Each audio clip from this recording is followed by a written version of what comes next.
Back to news. నిరక్షరాస్యుల చేతుల్లో అక్షరాలు ఆయుధాలు కావాలని ఎమ్మెల్యే సోమారపు సత్యనారాయణ అన్నారు.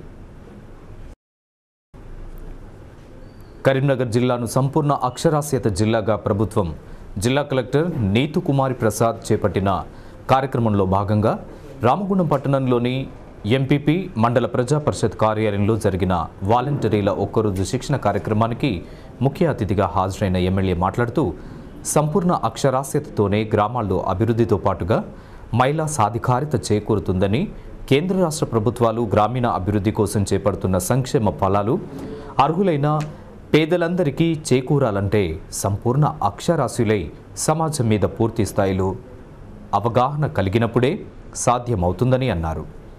ఈ కార్యక్రమాన్ని గ్రామాల్లోని అంగన్వాడీ కార్యకర్తలు, ఫీల్డ్ అసిస్టెంట్స్, ఐకేపీ, సీఏల సమన్వయంతో ఒక్కొక్కరు 10 మంది చొప్పున తమ వంతు బాధ్యతగా నిరక్షరాస్యులను అక్షరాస్యులుగా తీర్చిదిద్దాలన్నారు. 100% అక్షరాస్యత కాలేదు. మనం ఆశించిన తెలంగాణ మనకు వచ్చింది. తెలంగాణ అభివృద్ధి పథంలో నడుస్తుంది. తెలంగాణ బంగారు తెలంగాణ కావాలని మనం అందరం కోరుకుంటున్నాం. మరి బంగారు తెలంగాణ లోపల అక్షరాస్యత రాకుంటే బంగారు తెలంగాణ ఎట్లా అవుతుంది?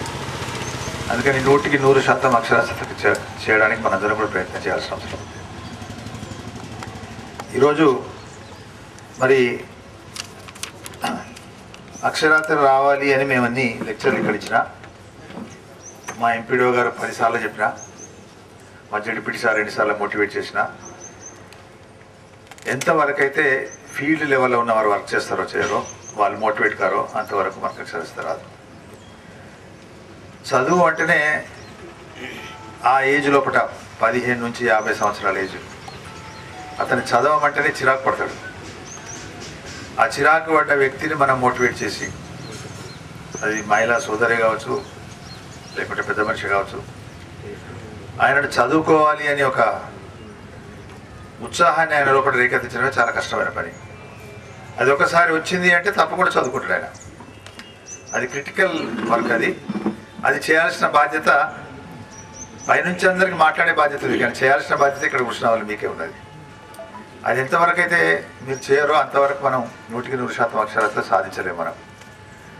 మరి దానికోసం సాక్షర భారత్లో మరి మోటివేట్ చేయడానికి మరి మిమ్మల్ని కూడా గ్రామానికి 1, 2, 3 ఉన్నారు. కానీ దాదాపుగా యాక్టివిటీ నాకు తెలిసినందుకు ఆగిపోయిందని వింటున్నాను నేను. దాన్ని మళ్ళీ రీస్టార్ట్ చేయండి, దాని పెద్ద ఎత్తు లోపల ఎనలైజ్ చేయండి. ఈ కార్యక్రమంలో ఎంపీపీ ఆడెపు రాజేశం, జెడ్పీటీసీ కందుల సంధ్యారాణి, ఎంపీటీసీలు తిగుట్ల రాజయ్య, రాజేశ్వరి, సర్పంచులు శ్రీనివాస్, బొంకూరి శంకరయ్య, సాక్షర భారత్ మండల కోఆర్డినేటర్ మోసం కరుణ, ఎంపీడీఓ ఆకుల సంజీవరావు, ఐకేపీ, ఏపీఎం నర్సమ్మ, మండలంలోని అంగన్వాడీ టీచర్లు, ఫీల్డ్ అసిస్టెంట్లు, గ్రామాల్లోని సీఏ కోఆర్డినేటర్లు తదితరులు పాల్గొన్నారు. మైనింగ్ డేను పురస్కరించుకొని ఆర్జీ3 సింగరేణి యాజమాన్యం ఆధ్వర్యంలో విద్యార్థులకు వ్యాసరచన పోటీలను నిర్వహించారు. మైనింగ్ డేను పురస్కరించుకొని ఆర్జీ3 సింగరేణి యాజమాన్యం ఆధ్వర్యంలో సెంటనరీ కాలనీకి చెందిన వివిధ పాఠశాలల్లోని విద్యార్థులకు make in India, mining India అనే అంశంపై వ్యాసరచన పోటీలను నిర్వహించి విజేతలకు బహుమతులను అందజేశారు. ఈ సందర్భంగా ఆర్జీ3 జీఎం ఎంఎస్ వెంకటరామయ్య మాట్లాడుతూ దేశాభివృద్ధిలో కీలక భూమికను పోషిస్తున్న బొగ్గు గనులపై అందరికీ అవగాహన కల్పిస్తూ వారి భాగస్వాములను చేయడమే లక్ష్యంగా మైనింగ్ డేను నిర్వహిస్తున్నట్లు తెలిపారు. 1వ తారీఖు నాడు మైనింగ్ డే అని నిర్వహించుకుంటున్నాం. ఈ సందర్భంగా సింగరేణి చాప్టర్కి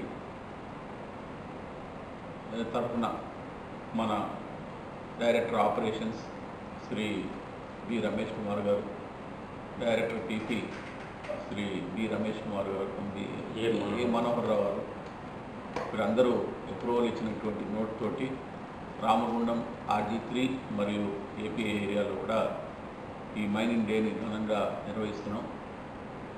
4-5 స్కూల్స్లలో పిల్లలకి వ్యక్తిత్వ పోటీలు, అదేవిధంగా ఎస్ఏ రైటింగ్ కాంపిటీషన్స్ నిర్వహించి ఈరోజు మధ్యాహ్నం వాళ్ళందరికీ ప్రైజెస్ కూడా ఇవ్వడం జరుగుతుంది. ఈనాడు జరిగేటువంటి ఈ మైనింగ్ డే సందర్భంగా మేక్ ఇన్ ఇండియా అంటే theme make in India mine in India అనేటువంటి థీమ్ వచ్చింది. ఈ థీమ్ ప్రకారంగా మనం ఇండియాలోనే మైనింగ్ చేయాలని, విదేశాల నుంచి బొగ్గు దిగుమతి చేసుకోకుండా ఉండేటువంటి స్థాయిలో మనందరం ఎదగాలని, ఈ విదేశాల నుంచి వస్తున్నటువంటి బొగ్గు వల్ల మనకు నిరుద్యోగ. ఇంకా ఈ కార్యక్రమంలో APAGM S Chandrashekar, SO to GM P Kondayya తదితరులు పాల్గొన్నారు. సింగరేణి కార్మికులకు ఎన్నికల ముందు ఇచ్చిన వాగ్దానాల ప్రకారం ముఖ్యమంత్రి కేసీఆర్ సకల జనుల సమ్మె వేతనాలను తిరిగి ఇవ్వాలని టీఎన్టీయూసీ నాయకులు నార్మళ్ల భూమయ్య డిమాండ్ చేశారు. ఈ మేరకు గోదావరికని ప్రెస్ క్లబ్లో సోమవారం ఏర్పాటు చేసిన విలేకరుల సమావేశంలో ఆయన మాట్లాడుతూ సింగరేణిలో వారసత్వ ఉద్యోగాలను కల్పించాలని, సింగరేణిలో మొన్న జరిగిన క్లర్క్ పోస్టుల ఎంపికలో జరిగిన అవకతవకలపై విచారణ వెంటనే చేపట్టాలని డిమాండ్ చేశారు. యాక్సిడెంట్లను నియంత్రించాలని, పని భారం తగ్గించాలని, సింగరేణి హాస్పిటల్ వైద్య సేవలు మెరుగుపరచాలని యాజమాన్యాన్ని మరోమారు డిమాండ్ చేశారు. ఇదైతే గత 45 రోజులు సింగరేణి కార్మికులు సకలజన సమ్మెలో పాల్గొన్నారు. ఏదైతే రాష్ట్ర ప్రభుత్వం గవర్నమెంట్ వచ్చిన తర్వాతనే కేసీఆర్ గారు అన్నారంటే మరి ఈ సకలజన సమ్మెలో పాల్గొన్న కార్మికులకు వేతనాలు ఇప్పిస్తామని చెప్పి మాటిచ్చారు. మరి ఇంతవరకు సంవత్సరం దాటింది, మరి మాకు డబ్బులు ఇవ్వలేదు, రూపాయలు ఇవ్వలేదు. అదొకటి. వారసత్వ ఉద్యోగాలు అయితే ఎప్పుడైతే పోయినాయో నేను ముఖ్యమంత్రి అయిన వెంటనే ఆ వారసత్వ ఉద్యోగాలను పునరుద్ధరిస్తానని చెప్పి మాటిచ్చారు. అది ఇంతవరకు జరగలేదు. కాబట్టి అతి తొందరగా మరి వారసత్వ ఉద్యోగాలను కొనసాగించాలని టీఎన్టీసీ పరంగా డిమాండ్ చేస్తూ ఉన్నాము. ఒకటి, క్లర్కులు మొన్న ఏదైతే ఇంటర్వ్యూలకు పోయారో దానిలో కొన్ని అవకతవకలు జరిగినాయి. కాబట్టి ఆ అవకతవకలు జరిగిన దాన్ని ఒక్కసారి విచారణ జరిపించాలని చెప్పి టీఎన్టీసీ పరంగా డిమాండ్ చేస్తూ ఉన్నాము. ఒకటి, వివిధ గనులలో డిపార్ట్మెంట్లో మరి యాక్సిడెంట్లు జరుగుతూ ఉన్నాయి.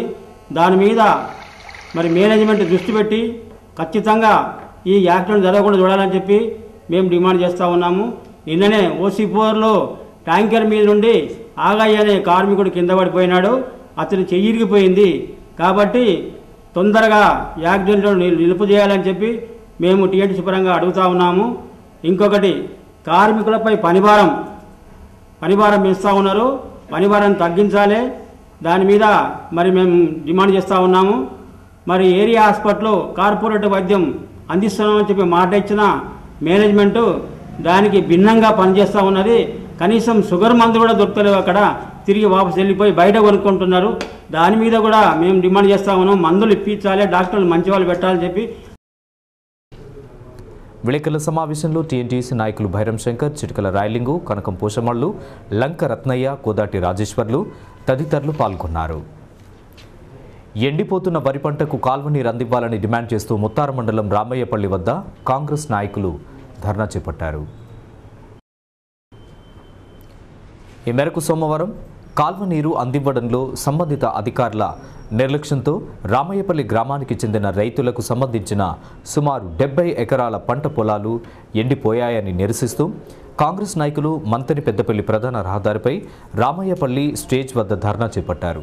ఈ సందర్భంగా ముత్తారం జెడ్పీటీసీ చొప్పరి సదయ్య మాట్లాడుతూ శ్రీపాద ఎల్లంపల్లి 2MC రిజర్వాయర్ ద్వారా ముత్తారం మండలానికి చెందిన రైతులకు నీరందివ్వడంలో అధికారులు నిర్లక్ష్యంగా వ్యవహరించడంతో చేతికందిన పంట ఎండిపోయి రైతులు కన్నీరు మున్నీరు పెట్టుకున్నారని ఆవేదన వ్యక్తం చేశారు. అధికారులు క్షేత్రస్థాయిలో సందర్శనలు చేస్తే రైతుల బాధలు తెలుస్తాయని, శ్రీపాద 2TMC నుంచి గుండారం రిజర్వాయర్ ద్వారా బేగంపేట చెరువులోకి నీటిని వదిలి తద్వారా కాలువల ద్వారా రైతులకు నీరందించి తుది దశలో ఉన్న పంటలను కాపాడాలని ఆయన డిమాండ్ చేశారు. చుక్క నీరు లేకుండా పక్కనే ఉన్న రామాయపల్లె, రాజాపూర్, ఆదివారంపేట్, పుట్టపాక, చల్లపల్లె మరియు మచ్చుపేట, మైదాబండ, లక్కారం గ్రామాలలో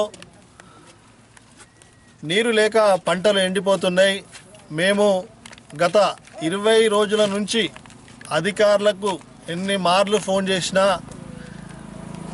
రైతులను ఆదుకోండి, నీరు లేక చాలా ప్రాబ్లం అవుతుంది, పంటలు ఎండిపోతున్నాయి, పెట్టుబడులు కూడా రాక రైతులు ఆత్మహత్య చేసుకునే పరిస్థితి ఎదురవుతుంది. మీరు కనీసం సమీపంలో ఉన్న ఎల్లంపల్లి 2 టీఎంసీ నుండి లక్కారం 2 టీఎంసీకి వాటర్ ఇచ్చి అక్కడి నుండి బేగంపేట చెరువు నుండి కెనాల్ ద్వారా రాజాపూర్, ఆదివారంపేట, రామాయపల్లె, పుట్టపాక, నగరంపల్లె గ్రామాలకు సంబంధించిన రైతులకు నీరిస్తే ఈరోజు 200 ఎకరాలు ఎండిపోకుండా ఉండే పరిస్థితి ఉండు. అది విధంగా కాకుండా మంతినిముత్తారం మండలంలో రిజర్వాయర్ 2 టీఎంసీ రిజర్వాయర్ ఉండి పక్కనే ఉన్న మంతిని మండలానికి నీరు వెళ్తుంది. ఆ నీరు గుండారం మత్తడిపడి కల్వచెర్ల బ్రిడ్జి కిందికి వెళ్ళి మంతిని బొక్కలవాగు బ్రిడ్జి కిందికి వెళ్ళి 100 క్యూసెక్ల వాటరు ఈరోజు గోదావరిలో కలిసిపోతున్నది. ప్రభుత్వం పాలకులు ఇకనైనా స్పందించి ఈ యొక్క రైతులను ఇప్పటికైనా ఆదుకోకపోవడం చాలా బాధాకరం. ఏంటంటే నీళ్లు ఉన్నా కూడా రైతులకు ఇవ్వకుండా మీనావేశాలు వేస్తున్న ఈ ప్రభుత్వ అధికారులు రేపు రైతులకు ఏదైనా జరిగితే దీనికి ఖచ్చితంగా బాధ్యత ఈ రాష్ట్ర ప్రభుత్వం అధికారులే బాధ్యత వహించవలసి వస్తుందని మేము డిమాండ్ చేస్తున్నాం. ఇంకా ఈ కార్యక్రమంలో ముత్తారం మండల పార్టీ అధ్యక్షులు పోతుపెద్ది కిషన్ రెడ్డి, రామయ్యపల్లి, ఆదివారంపేట, ఒడేడు సర్పంచ్లు రవీందర్, మైదం కుమార్, అశోక్, నాయకులు బివి స్వామిగౌడ్, శశిభూషణ్ కాచే, అజీం ఖాన్, చింతల శ్రీనివాస్ రెడ్డి, తిరుపతి రెడ్డి, కన్నూరి నర్సింగ్ తదితరులు పాల్గొన్నారు. రామగుండం రైల్వే స్టేషన్ లంబాడి కాలనీలోని బాల కార్మిక పాఠశాలలో ప్రగతి రూరల్ అర్బన్ డెవలప్మెంట్ సొసైటీ జాతీయ బాల కార్మికుల పాఠశాల ఇన్ఛార్జ్ ఆరపల్లి హరీష్ ఆధ్వర్యంలో పాఠశాలలోని పిల్లలందరికీ నోట్బుక్స్, పెన్సిల్స్, పలకలు, బలపాలు పంపిణీ చేశారు. కార్యక్రమానికి ముఖ్య అతిథిగా హాజరైన కందుల సంధ్యారాణి హాజరై మాట్లాడుతూ కార్యక్రమాన్ని చేపట్టిన వారికి కృతజ్ఞతలు తెలియజేశారు. ప్రతి ఒక్కరికి విద్య అవసరం, కానీ వారి తల్లిదండ్రులకు సరైన అవగాహన లేక వారి పిల్లలను కూడా వారితో పాటు లేబర్ పనులకు తీసుకుపోవడం వల్ల వారి బంగారు భవిష్యత్తును పాడు చేసుకోవడం జరుగుతుందని, ఈ రోజుల్లో పిల్లలు చదువుకోకపోవడం వల్ల భవిష్యత్తులో చాలా వెనుకబడిపోవడం జరుగుతుందని, కనుక ప్రతి ఒక్కరూ చక్కగా చదువుకొని వారి బంగారు భవిష్యత్తును తీర్చిదిద్దుకోవాలని వారన్నారు. దూరంగా మరి కొన్ని సంవత్సరాలుగా మరి కాలనీ అంతా కూడా పడిపోయినటువంటి ప్రాంతంగా ఉన్నప్పటికీ మరి ఇక్కడ ఒక బాల కార్మిక పాఠశాల ఏర్పాటు చేసినటువంటి, కృషి చేసినటువంటి వీళ్ళందరికీ కూడా ప్రత్యేకంగా అభినందనలు, ధన్యవాదాలు తెలియజేస్తూ ఉన్నా. ఎందుకంటే ఇవాళ ప్రతి ఒక్కరికి కూడా విద్య అనేది అవసరం, కానీ తల్లిదండ్రులకి సరైనటువంటి అవగాహన లేక ఈ స్లమ్ ఏరియా లోపల పిల్లలందరినీ కూడా వాళ్ళతో పాటు పనులకు పంపించుకుంటూ మరి బంగారు భవిష్యత్తు ఉన్నటువంటి పిల్లలకి వాళ్ళ విద్య అనేది అందకుండా చేస్తున్నటువంటి సందర్భం లోపల మరి ఇక్కడ ఒక బాల కార్మిక పాఠశాల ఏర్పాటు చేసుకొని మరి పిల్లలందరికీ కూడా విద్య అనేది అవసరం. రాబోయేటువంటి రోజులలో మరి విద్య లేనటువంటి వ్యక్తికి ఎక్కడ కూడా స్థానం లేదు అనేటువంటి ఒక ఆలోచనతో మరి పెద్ద ఎత్తున ఈ కార్యక్రమాన్ని నిర్వహించడానికి ప్రత్యేకంగా ధన్యవాదాలు తెలియజేసుకుంటా ఉన్నా. కార్యక్రమంలో రాజ్మాధవ్, వేణు, శ్రావణ్, రాకేష్, పటేల్, ఉపాధ్యాయుని, ఉపాధ్యాయులు తదితరులు పాల్గొన్నారు. ఈ వార్తలు ఇంతటితో సమాప్తం. తిరిగి మరిన్ని విశేషాలతో మళ్ళీ కలుసుకుందాం. అంతవరకు సెలవు. నమస్కారం.